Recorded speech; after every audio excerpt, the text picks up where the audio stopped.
Hi everyone, and welcome back to another little update on the MVT A-Pet, whatever it's called, MVT A-Pet 500 in this particular instance, as it's using an Amiga 500, and there is an Amiga 500.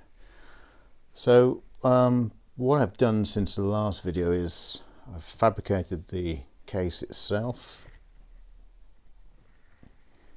It's not finished yet, so it's quite a rough finish, but that's okay. It's just to get the sizes, the dimensions, and to make sure things work, things fit really. I needed to make sure the keyboard fits in the slot, which it does. As you can see, I've had this panel made, so the LED should line up and the keyboard will fit in there. It's held together with sticky tape at the moment, so if there's a loud crash, it's because it's fallen out.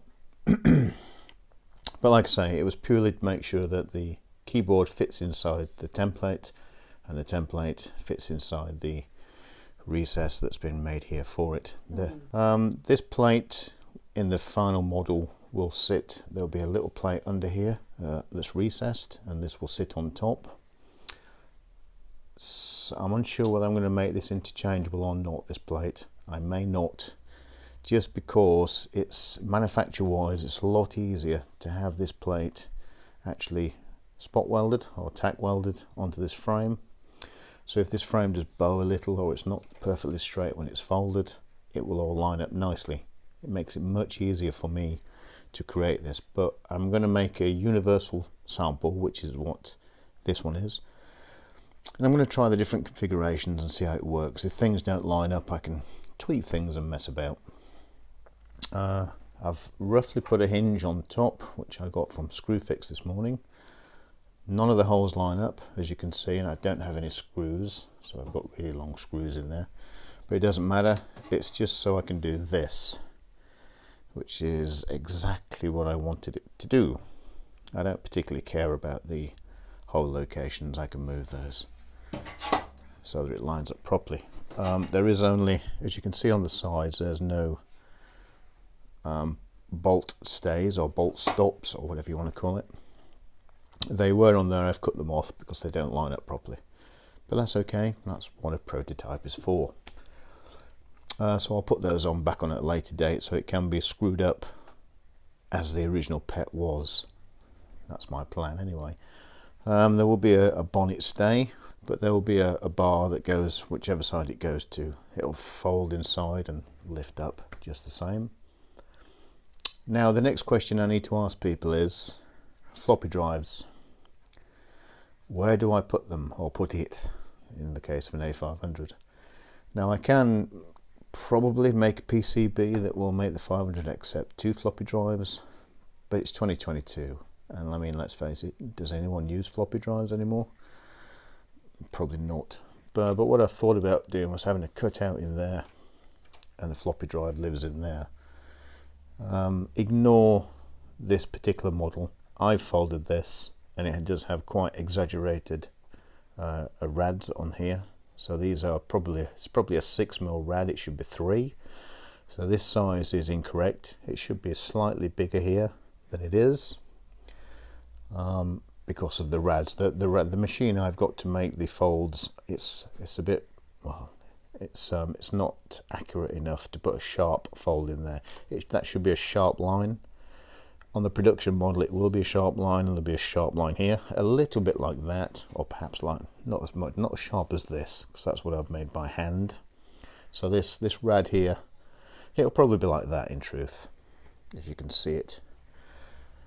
So imagine that's along here and here, so this will probably be 5mm deeper. So I'm probably going to put a floppy drive in there. Probably. I'm not 100% sure. It's either that or it goes on the side, but that's not practical as the case hinges. It could go on the front, but that's not practical either. So in truth, the only place it can go is there. So obviously it's going to have to go there. So I need to mark out a floppy drive, make a cradle for it, how it fits in there. Not very difficult. It's a little bit awkward because the bolt holes are there for mounting the screen monitor, which I haven't made yet. I do have the metalwork to do it, but I'll probably do it next weekend.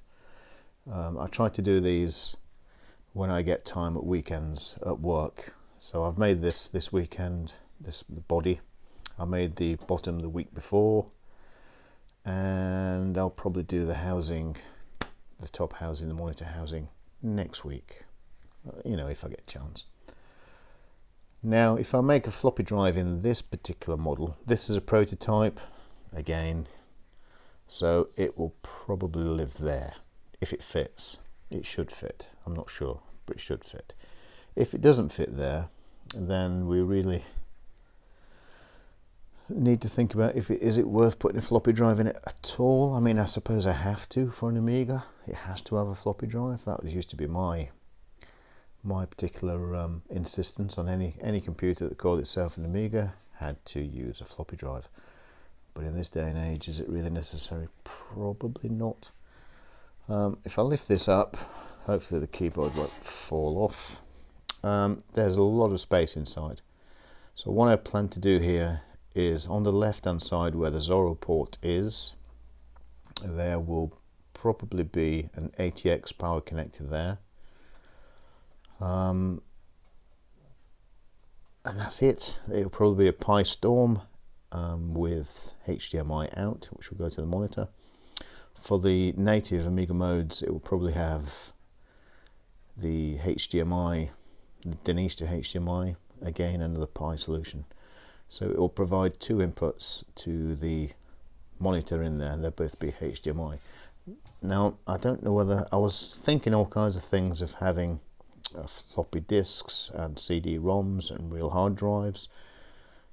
Probably not needed now. Oh, that's quite heavy. It's probably not needed now. I don't know. It's starting to look a little bit like an Einstein, I think, if anybody remembers those. But that's about it. So I've made the case.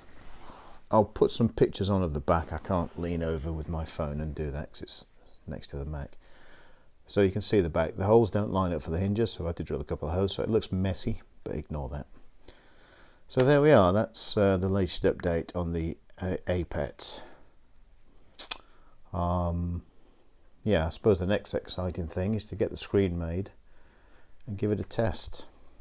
I mean, I could power it up now. I could plug the power into the Amiga and it'll power up just fine.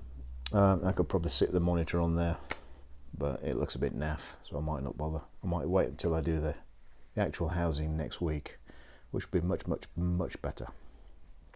Anyway, so that's it from now. I just wanted to do a little update.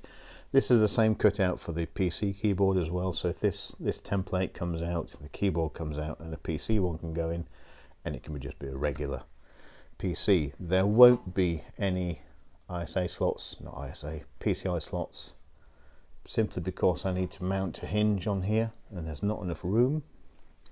I was a little bit disappointed by that because I did want expansion options. I might look into that again, expansion options, and again for the Amiga. I may put a Zorro T connector thing there, so you can have another Zorro, like an Amiga 2000 card can fit in there. I might do that.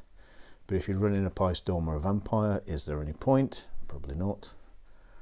But then it could be a toaster machine, I suppose.